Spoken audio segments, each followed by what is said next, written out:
lado, como explicaba Sofía, las preguntas que habitualmente le hacemos al Gobierno cuando aparece un nuevo feminicidio. Por desgracia, tenemos que estar constantemente registrando estas iniciativas y lo hacemos precisamente para dejar claro que no ha habido ningún cambio en las políticas públicas por parte del Partido Popular desde que se ha aprobado el pacto. Esto por un lado, y la segunda cuestión que presentamos hoy es una proposición no de ley para hablar sobre la paridad y la presencia de las mujeres en los órganos del Estado, en los órganos administrativos que dependen de los ministerios y en aquellos cargos que han sido designados por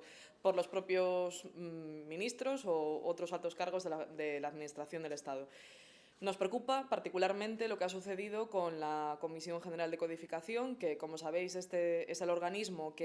al que el ministro de Justicia le ha encargado el estudio, ni siquiera la redacción, ¿no? El estudio de la posibilidad de cambiar algunos de los tipos penales que existen en nuestro Código Penal actual para la modificación de los delitos contra la libertad sexual. Bueno, nos parece, en primer lugar, por un lado, y esto creo que es importantísimo recalcarlo, que hoy desde luego lo ha hecho nuestra portavoz y lo ha hecho Sofía en la interpelación a la ministra, que este no es el marco para acabar con el problema de las violencias sexuales. Nosotras no creemos que el populismo punitivo vaya a acabar con el machismo de este país.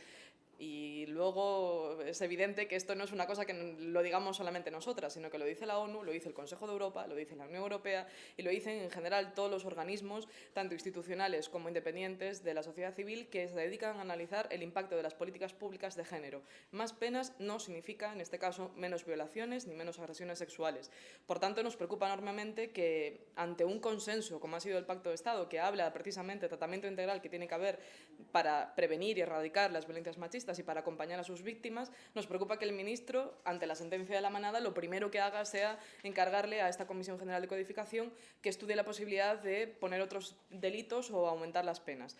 Esto nos parece que es una gestión nefasta y por eso estamos enormemente contentas de que fuese pues bastante unánime la posibilidad desde la Comisión de Seguimiento del Pacto de Estado convocar también al ministro de Justicia para que nos informe lo antes posible de cuáles son sus previsiones para poner en marcha todo lo que está establecido en el Pacto de Estado, porque hasta la fecha es cierto que la ministra de Igualdad no ha hecho absolutamente nada, pero tampoco el ministro de Justicia, a no ser que sepamos este encargo a la Comisión General de Codificación. ¿Por qué presentamos esta PNL? Pues por una cuestión que ha sido debatida enormemente estos días, ¿no?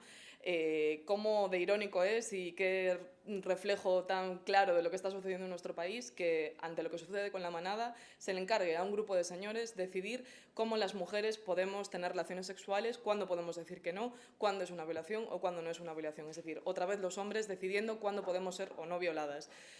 Es evidente que, más allá del problema específico de la Comisión General de Codificación, estamos hablando de que las estructuras del Estado, por supuesto, en aquellos altos cargos de los ministerios, están principalmente copadas por hombres. Esto no es problemático, no nos parece mal que haya hombres en general, sino que pensamos, y así lo dice nuestra Ley Orgánica de Igualdad del año 2017, que las mujeres también tenemos que estar presentes. Un país que se considera democrático en el año 2018,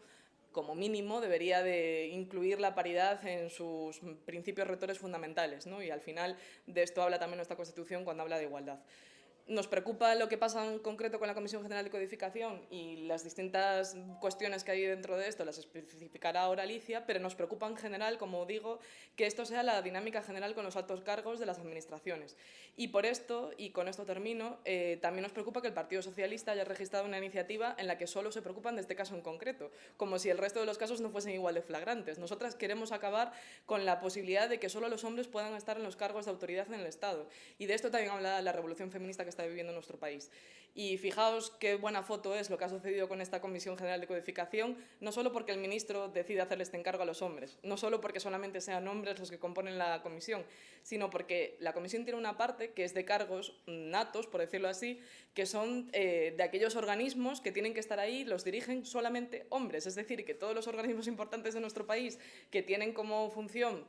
estar en la Administración de Justicia decidiendo algunas cosas, como por ejemplo el Instituto de Cuestiones Jurídicas está dirigido por un hombre y por tanto al final este hombre es el que forma parte de la Comisión General de Codificación. Es decir, las cosas importantes en España las deciden los hombres y nosotras pensamos que ya es hora de como mínimo cumplir la ley y como mínimo exigir que seamos la mitad. Y ya digo como mínimo porque esto es otro gran debate que creo que las feministas estamos en posición de dar en España y por esto nuestra iniciativa pensamos que va mucho más allá de lo que propone el Partido Socialista, desde luego mucho más allá de lo que propone en este momento el Gobierno de España y pensamos que da respuesta a una demanda clara y distinta que hay en la calle por parte de las mujeres, que es que queremos estar presentes y ser las protagonistas.